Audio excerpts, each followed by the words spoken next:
ગુજરાતમાં હાલ હીટ વેવની ગંભીર સ્થિતિ જોવા મળી રહી છે, ત્યારે ગુજરાત આરોગ્ય એડિશનલ ડાયરેક્ટર સુરતની મુલાકાતે આવ્યા હતા અને સિવિલમાં મનપા અને સિવિલના અધિકારીઓ સાથે બેઠક કરી હતી.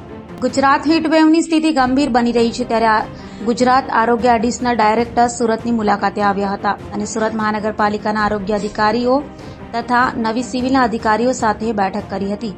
એડિશનલ ડાયરેક્ટર ડોક્ટર નીલમ પટેલે જણાવ્યું હતું કે હજુ 3 દિવસ આ ભાગ્યકર સ્થિતિ રહી શકે છે.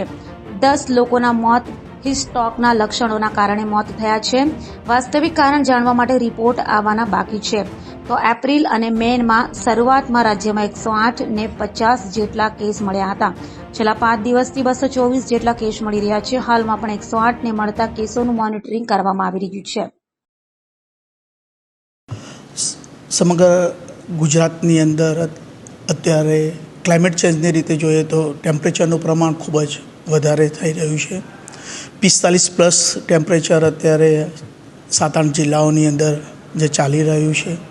પરિણામે ચોક્કસ કેસોમાં વધારો થયો છે કે હીટ રિલેટેડ ઇલનેસ અને હીટ સ્ટ્રોકની રીતે કેસોની અંદર વધારો જોવા મળી રહ્યો છે. સમગ્ર રાજ્યની વાત કરું તો સમગ્ર રાજ્યની અંદર જે 108માં ઇમરજન્સી સ્પેશિયલી હીટ રિલેટેડ ઇમરજન્સીના કેસીસ જે આવતા હતા એનું અમે સતત મોનિટરિંગ કરીએ છીએ. એપ્રિલ મેમાં શરૂઆતમાં આ કેસીસની શરૂઆત હતી ત્યારે 50-60 જેટલા કેસીસ પર ડેની રીતે અમને 108માં હીટ રિલેટેડ કેસીસ મળતા હતા. જે ક્રમશઃ જેમ ગરમીનું પ્રમાણ વધતું ગયું એમ સાથે સાથે કેસની સંખ્યા પણ વધતી ગઈ અને 80-90ની એવરેજ ઉપર આવ્યા હતા.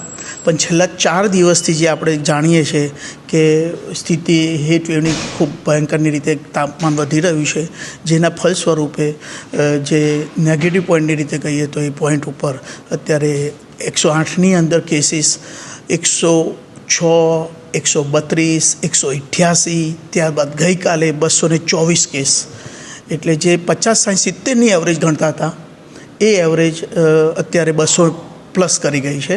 એટલે તાપમાનના લીધે જે તકલીફ થવી એના કેસોમાં ચોક્કસ વધારો થયેલો છે.